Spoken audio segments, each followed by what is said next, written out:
Hello friends, कैसे हैं आप लोग। आज हम अपना लास्ट टॉपिक जो है कैपिटल स्ट्रक्चर थ्योरीज में उसको स्टार्ट करेंगे। अभी तक हम net income, net operating income और एमएम मॉडल में आर्बिट्रेज प्रोसेस कवर कर चुके हैं, बट आज हम ट्रेडिशनल अप्रोच स्टार्ट करेंगे। पहले मैं आपको पूरा कॉन्सेप्ट समझाऊंगा विद थ्योरी एंड ग्राफ, उसके बाद हम एक क्वेश्चन के थ्रू इसको समझेंगे और एनालाइज करेंगे। आइए, सो ये जो थ्योरी है ट्रेडिशनल अप्रोच, ये एक इंटरमीडिएट अप्रोच है between net income and net operating income. जब आपने वीडियो देखा होगा तो आपने स्टडी किया होगा नेट इनकम और नेट ऑपरेटिंग इनकम के बारे में, जिसके लिए मैं अभी इस समय बात नहीं करूंगा। मैं बात करूंगा स्ट्रेट अवे ट्रेडिशनल अप्रोच की। तो फ्रेंड्स, ये क्या कहती है, पहले अप्रोच समझते हैं। ये एक इंटरमीडिएट अप्रोच है नेट इनकम और नेट ऑपरेटिंग इनकम अप्रोच के बीच में। ये कहते हैं कि फर्म को एक ऑप्टिमम कैपिटल स्ट्रक्चर मिल सकता है, और ऑप्टिमम कैपिटल स्ट्रक्चर होता है, क्या होता है ऑप्टिमम कैपिटल स्ट्रक्चर, जहां पर कंपनी को कॉस्ट कम पड़े और उसके रिटर्न्स ज्यादा हो। राइट। सो अभी आगे क्या कहते हैं, देखिए हमें पता है कि हमारा डेट और इक्विटी में जो कॉस्ट ऑफ डेट होती है वो कम होती है और कॉस्ट ऑफ इक्विटी ज्यादा होती है। अब एक कंपनी ने काम शुरू किया, फंड्स रेज किए डेट और इक्विटी दोनों से। अब ध्यान से सुनिएगा, स्टार्टिंग में रिस्क भी एवरेज बेस पे होता है, तो कोई प्रॉब्लम नहीं है। हमें ये पता है कि कॉस्ट ऑफ इक्विटी ज्यादा है और कॉस्ट ऑफ डेट कम है। व्हाट आई मीन टू से इज केई जो है वो ग्रेटर देन केडी होता है, ये हमारे को पता है। अब इनिशियली रिस्क कम होगा तो कॉस्ट भी कम होगी।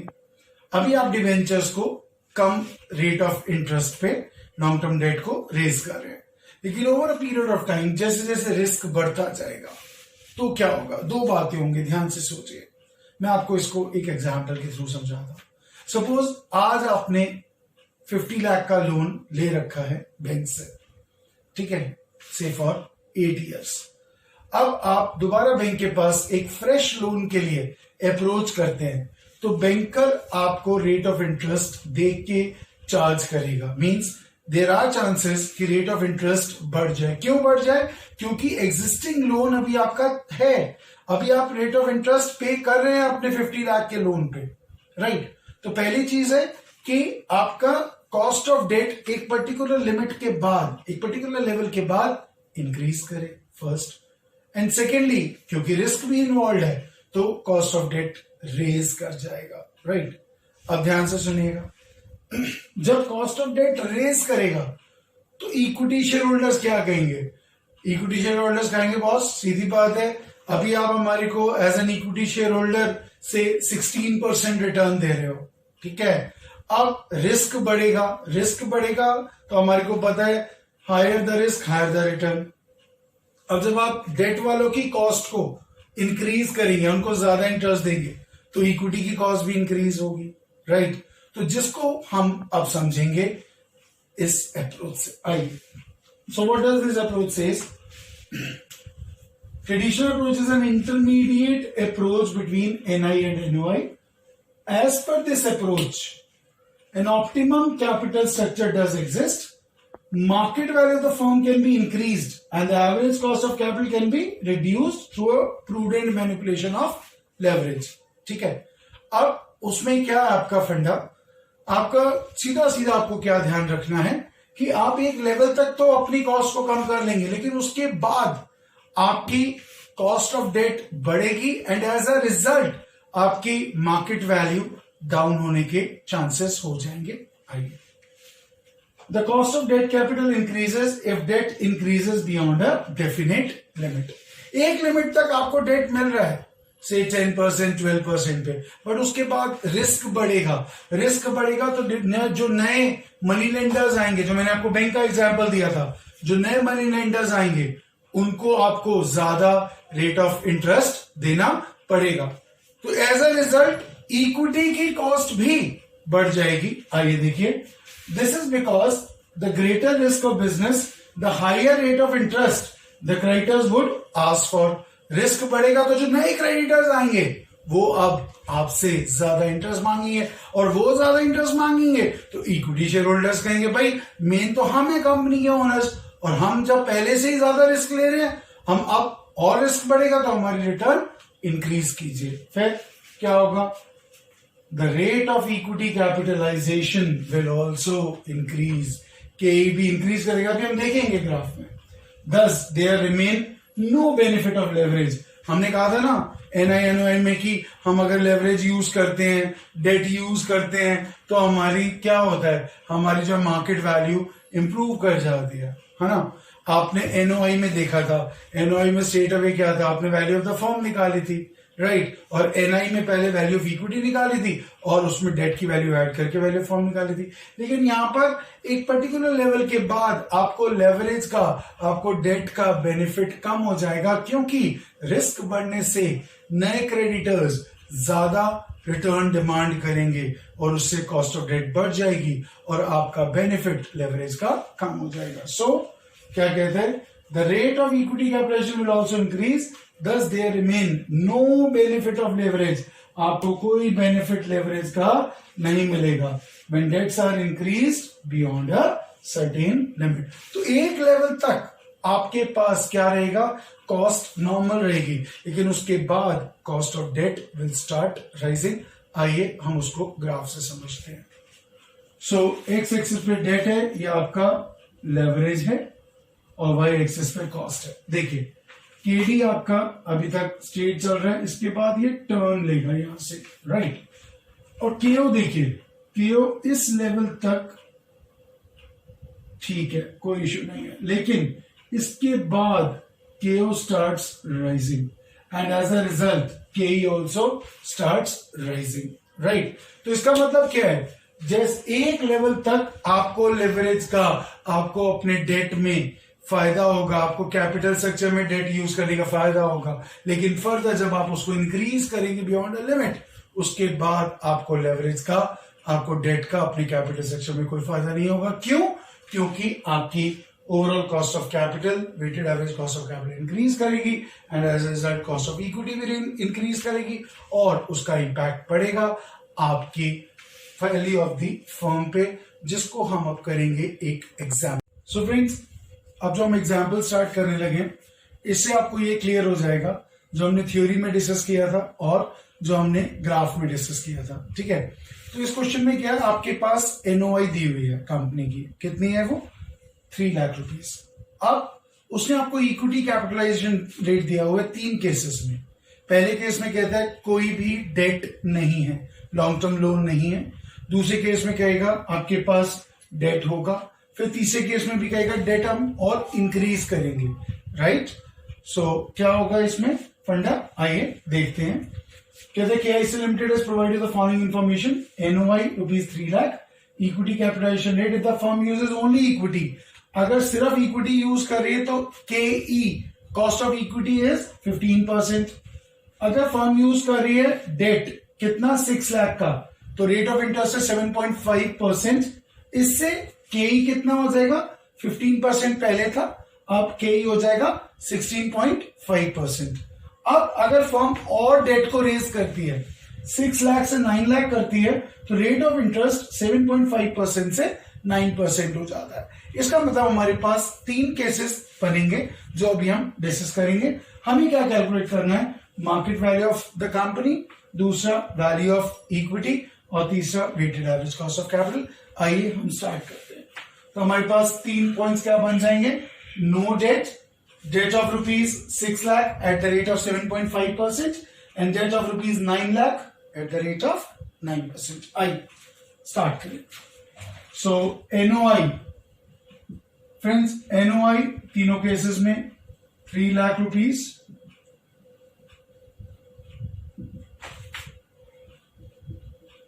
राइट। अब पहले केस में डेट नहीं है, तो इसमें से हम क्या माइनस करेंगे? इसमें से हम माइनस करेंगे इंटरेस्ट।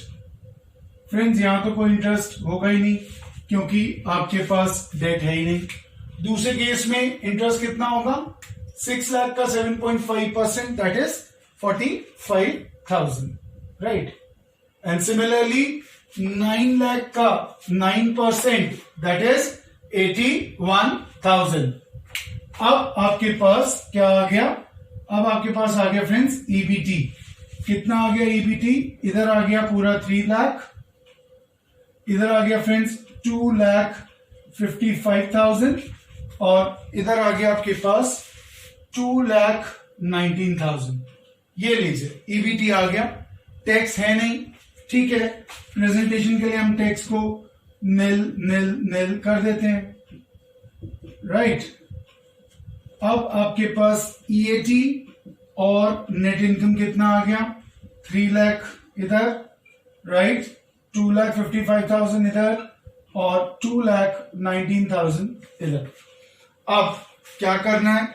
अब हमारे को निकालना है क्या? हमारे पास नेट इनकम है, हमारे पास अगर केओ होता, याद करिए, अगर केओ होता तो आप सीधा सीधा वैल्यू ऑफ फर्म निकाल लेते हैं एनओआई से, लेकिन हमारे पास केओ नहीं है, इसलिए हम यहाँ पे पहले क्या निकालेंगे? Value of equity. So friends, value of equity आपको याद होगा एनआई डिवाइडेड बाय के ई, राइट।